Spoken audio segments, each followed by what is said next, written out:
अस्सलामु अलैकुम वरहमतुल्लाहि वबरकातुहू। बिस्मिल्लाहिर्रहमानिर्रहीम।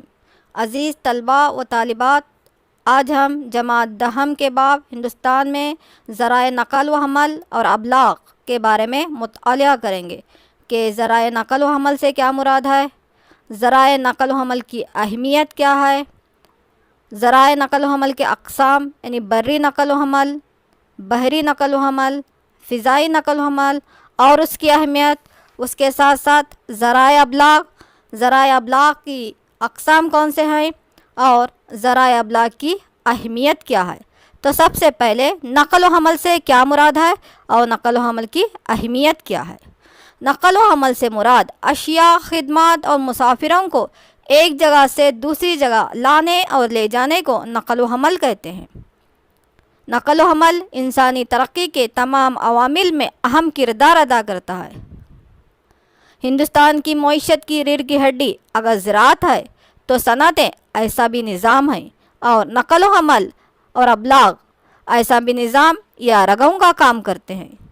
सस्ता और किफ़ायती नक़ल व हमल ज़राअत और सनअतों को फ़रोग़ देता है, कारोबार में तोसी और बाज़ारों के फैलाव में भी मावीन व मददगार है, लोगों को रोज़गार और सैर व सियाहत का और दफ़ा में भी मावीन है। तो अब ज़राए नक़ल व हमल के अक़साम कौन कौन से हैं। ज़राए नक़ल व हमल को 3 अक़साम में तकसीम किया गया: बर्री नक़ल व हमल, आबी नक़ल व हमल, फ़िज़ाई रास्ते या फ़िज़ाई नक़ल व हमल। बर्री नक़ल व हमल में सड़कें, रेलवे लाइन और पाइपलाइन है। उसी तरह से आबी नक़ल व हमल में अंदरूनी मुल्क आबी नक़ल व हमल और साहिली या समंदरी आबी नक़ल व हमल। फ़िज़ाई रास्ते या हवाई रास्ते, इसमें नंबर 1 है कौमी फ़िज़ाई रास्ते और दूसरा है बैनुल अक़वामी फ़िज़ाई रास्ते। तो सबसे पहले आप बर्री नक़ल व हमल। बर्री नक़ल व हमल में पहली किस्म है रोड या सड़कों के ज़रिए से नक़ल व हमल। नक़ल व हमल का ये सबसे क़दीम और मुकम्मिल ज़रिया है। ये मुल्क की मौशी तरक्की में अहम किरदार अदा करता है। हिंदुस्तान देहातों का मुल्क है और ख़ुसूसन ज़राअती मुल्क होने के नाते ज़राअत की तरक्की और देही सनअतों के लिए सड़कों का होना लाजमी है। ये दूर दराज मुकामात को जोड़ने में मददगार होते हैं। ये पहाड़ी और जंगलाती इलाकों में भी तामीर किए जा सकते हैं। ये दूर दराज इलाकों को शहरों और गाँव से जोड़ते हैं, घर घर खिदमात पहुँचाते हैं। रेलवे, बंदरगाह और हवाई अड्डों को मावीन होते हैं। सैर व सियाहत, तिजारत और कारोबार सनअतों में एक अहम किरदार अदा करते हैं। ये रोज़गार के मौके फराहम करते हैं, दफ़ाई शोबे में भी मददगार हैं, ख़ुसूसन सरहदी इलाकों में बेहद कारआमद होते हैं। तो इस तरह से ये थी सड़कों की अहमियत। अब हम सड़कों के अक़साम के बारे में मुतालिया करेंगे कि उनकी बनावट के लिहाज से और निगरानी के लिहाज से किस तरह से तकसीम की गई है। तो सड़कों की किस्में तबई बनावट की बुनियाद पर सड़कों को 2 किस्मों में तकसीम किया गया: कच्ची सड़क और पक्की सड़क। उसी तरह से सड़कों की तामीर और निगरानी की बुनियाद पर उन्हें 5 ज़मरों में या 5 हिस्सों में अक़साम में तकसीम किया गया है। सबसे पहले है यहाँ पे गोल्डन क्वाड्रिंगल सुपर हाईवेज़, कौमी शाहराहें, रियासती शाहराहें, ज़िले रास्ते और देही रास्ते। तो गोल्डन क्वाड्रिंगल सुपर हाईवे जो है ये 4 से 6 लाइन की सड़क पर मुश्तमिल होते हैं। 1999 से इनकी शुरुआत की गई है। ये सदर मुकाम को बड़े बड़े शहरों से जोड़ते हैं।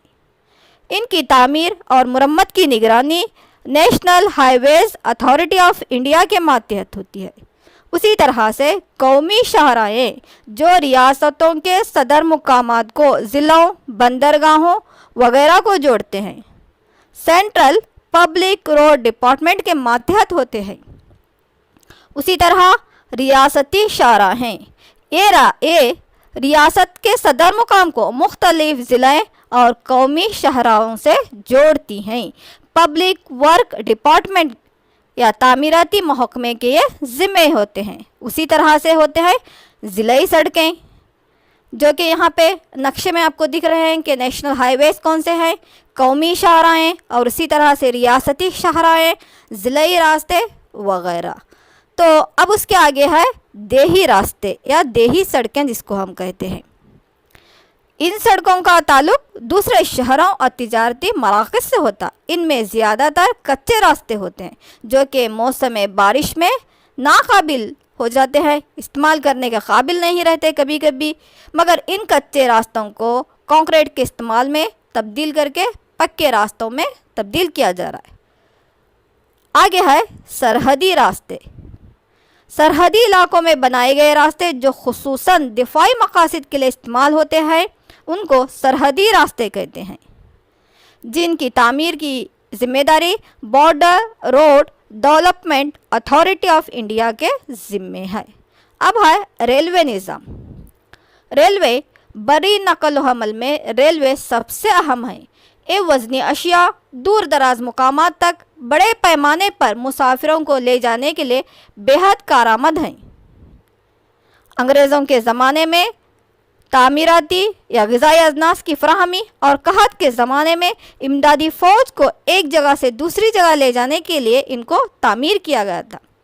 ہندوستان میں پہلی ریلوے لائن 1853 میں ممبئی اور تھانہ کے درمیان بچھائی گئی۔ اسی طرح سے 1854 میں کلکتہ سے رانی گنج اور 1864 میں چنئی سے ارکونم کے درمیان بچھائی گئی ہے۔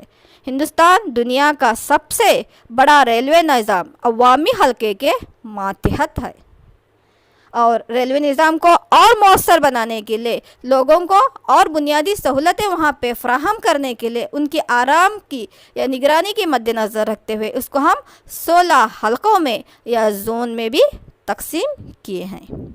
تو نیکسٹ اب پائپ لائن۔ پائپ لائن ایک جدید قسم کی بری نقل و حمل ہے۔ پائپ لائن سطح زمین کے نیچے بچھائی جاتی ہے۔ یہ زیادہ تر خام تیل کے ذخائر سے تیل کے ریفائنریز اور قدرتی گیس کے استعمال کے لیے اس کا استعمال کیا جاتا ہے پہنچانے کے لیے۔ ہندوستان میں پائپ لائن کی لمبائی 35,676 کلومیٹر ہے۔ یہ جدید قسم کا بری نقل و حمل ہے، اور ہندوستان کی سب سے لمبی جو پائپ لائن ہازیا بیجائی پور جگدیش پور گیس پائپ لائن ہے، جس کی لمبائی تقریباً 2300 کلومیٹر ہے۔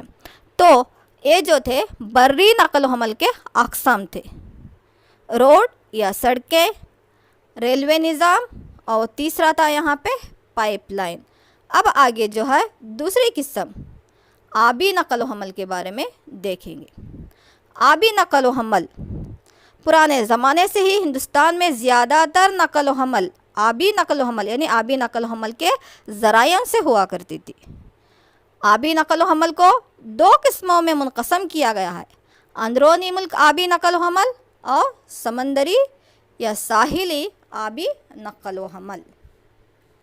اندرونی ملک آبی نقل و حمل جو ہے ندیاں، جھیلیں، آبی ذخائر یا نہروں کے ذریعے سے ملک کے اندرونی حصوں میں کی جاتی ہے۔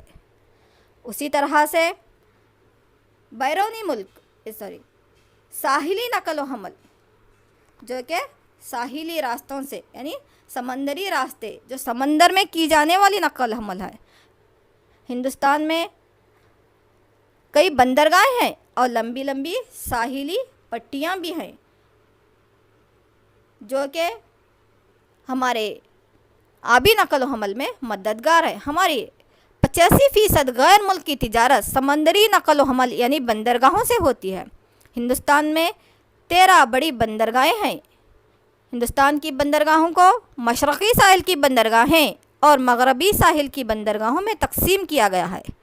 مشرقی ساحل کی بندرگاہیں ہیں ٹیٹیکورین کی بندرگاہ، چنئی کی بندرگاہ، ینورے کی بندرگاہ، وشاکھاپٹنم، پردیپ، ہلدیا، کولکتہ۔ اسی طرح سے مغربی ساحل کی بندرگاہیں ہیں کانڈلا، ممبئی کی بندرگاہ، نہوا، مارم گوا، ینورے اور کوچین کی بندرگاہ۔ تو سب سے پہلے کانڈلا بندرگاہ جو ہے گجرات کے کچھ سرے پر واقع بندرگاہ ہے، दूसरा, मुंबई की बंदरगाह, ये हिंदुस्तान की सबसे बड़ी, बहुत वसी और बेहतरीन पनाह देने वाली बंदरगाह जो महाराष्ट्र रियासत में वाक़ है, जिसको हम गेटवे ऑफ इंडिया, हिंदुस्तान का बाबे दाखिला भी कहते हैं। नहवा शिवा बंदरगाह, ये मुंबई से 10 किलोमीटर दूर एलिफेंटा केव्स में के करीब वाक़ है। ये मुंबई बंदरगाह पर होने वाले बोझ को कम करने के लिए बनाई गई। उसी तरह से मारम गोवा की बंदरगाह, मंगलूर की बंदरगाह जिसे हम गेटवे ऑफ कर्नाटक भी कहते हैं। कोची बंदरगाह को बहर अरब की मलिका भी कहा जाता। ये थे मगरबी साहिल की बंदरगाहें। अब मशरक़ी साहिल की बंदरगाहें। टिटीकोरिन बंदरगाह, ये तमिलनाडु के जुनूब मशरक़ साहिल पर वाक़ है। चेन्नई बंदरगाह, ये तमिलनाडु में वाक़ सबसे क़दीम मसनवी बंदरगाह है। एन्नोरे की बंदरगाह, चेन्नई बंदरगाह की ट्रैफिक के बोझ को कम करने के लिए इसको फ़रोग़ दिया गया है। उसी तरह से कलकत्ता की बंदरगाह, ये राइन नदी की बंदरगाह है, जिसको हम टी पोर्ट ऑफ इंडिया यानी हिंदुस्तान की चाय की बंदरगाह भी कहते हैं। प्रदीप बंदरगाह, ओडिशा में महानदी के डेल्टा में वाक़ है। उसी तरह विशाखापट्टनम की बंदरगाह, आंध्र प्रदेश के साहिल पर वाक़ एक गहरी बंदरगाह है। हल्दिया की बंदरगाह, ये मगरबी बंगाल के दरियाए हुगली और हल्दिया के संगम पर वाक़ है। ये थे हिंदुस्तान की अहम बंदरगाहें। अब फ़िज़ाई नक़ल व हमल ये सबसे तेज़ रफ्तार नक़ल व हमल है। इसमें मुसाफिरों और डाक को ले जाने की काफ़ी अहलियत होती है। ख़ास तौर पर नागहानी या कुदरती आफ़ात में ये बहुत कारआमद होते हैं।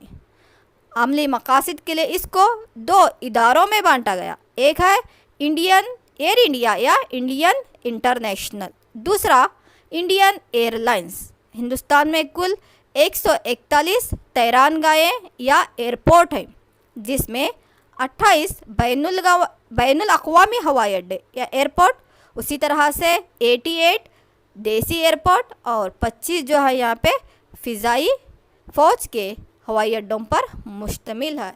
यहाँ पे नक्शे में पाए जाने वाले अहम तैरानगाहों को दिखाया गया है, जिसमें जो है दिल्ली हवाई अड्डा, जिसको हम इंदिरा गांधी बैनुल अक़वामी एयरपोर्ट कहते हैं। उसी तरह से मुंबई में वाक़ा जो है छत्रपति शिवाजी एयरपोर्ट मुंबई कहलाता है। उसी तरह से जो है यहाँ पे बेंगलुरु एयरपोर्ट यानी कर्नाटक का हमारा जो एयरपोर्ट है बेंगलुरु एयरपोर्ट, उसको क्या कहा जाता है? केम्पेगौड़ा बैनुल अक़वामी एयरपोर्ट भी कहा जाता है। उसी तरह से कोलकाता में वाक़ा जो है नेताजी सुभाष चंद्र बोस बैनुल अक़वामी एयरपोर्ट, ये कहाँ पर वाक़ा है? कोलकाता के मुकाम पर वाक़ा। उसी तरह से और भी बहुत से यहाँ पे हवाई अड्डे पाए जाते हैं। वो कौन कौन से हैं यहाँ पे?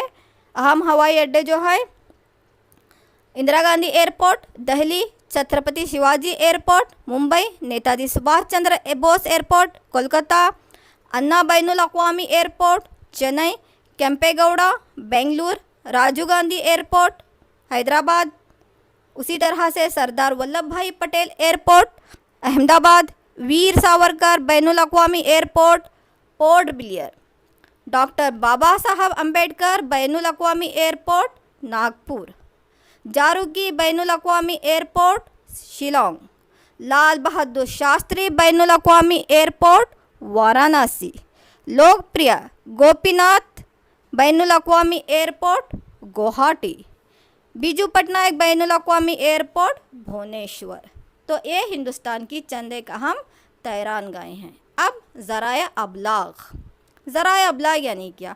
एक शख्स से दूसरे शख्स को या एक जगह से दूसरी जगह पैगाम रसानी करना ज़राए अबलाग कहलाता है। आज हिंदुस्तान में ज़राए अबलाग को हम 2 अक़साम में देखते हैं। ज़राए अबलाग बहुत ही अहमियत रखते हैं, ख़ासकर जो है कुदरती आफ़ात, तबाही, आब व हवा और मौसम की कैफियत को समझने में, लोगों तक पहुंचाने में, ज़राअत, सनत, तिजारत व कारोबार को तरक्की देने में इनका अहम किरदार है। ख़ुतूत, telephone, telegraph, fax, email, internet, seminar वगैरह ज़ाती अबलाग के ज़राए हैं। اسی طرح سے اخبارات، ریڈیو، ٹیلی ویژن، رسالے، کتابیں وغیرہ ابلاغ عامہ یعنی ماس میڈیا ہے۔ تو پہلے پہل جو ہے ڈاک کا نظام، پھر ترقی کرتے ہوئے برقی تار کا نظام آ گیا، آکاش وانی یا دور درشن کا نظام، اب سیٹلائٹ یا کمپیوٹر کا جال بچھا ہوا ہے۔ اسی طرح سے سائنس اور ٹیکنالوجی کی ترقی کی بدولت آج ہندوستان میں GIS نظام، GPS نظام جس کو جغرافیائی معلوماتی نظام یا عالمگیر کیفیت مکانی نظام کہتے ہیں، اسی طرح سے ریموٹ سینسنگ ٹیکنالوجی ہے جس کا استعمال جو ہے یہاں پہ جغرافیائی نقشے بنانے میں، خاص کر محکمہ موسمیات میں اس کا استعمال زیادہ کیا جاتا ہے۔ تو یہ تھے چند ایک اہم ذرائع نقل و حمل اور ذرائع ابلاغ۔ میں امید کرتی ہوں کہ یہ اہم پوائنٹ آپ کو سمجھ میں آئے ہوں گے، تو اس کو غور سے سنتے ہوئے اپنی کاپیوں میں درج کیجیے۔ السلام علیکم ورحمۃ اللہ وبرکاتہ۔ جزاکم اللہ خیراً کثیراً کثیرا و احسن الجزا فی الدنیا۔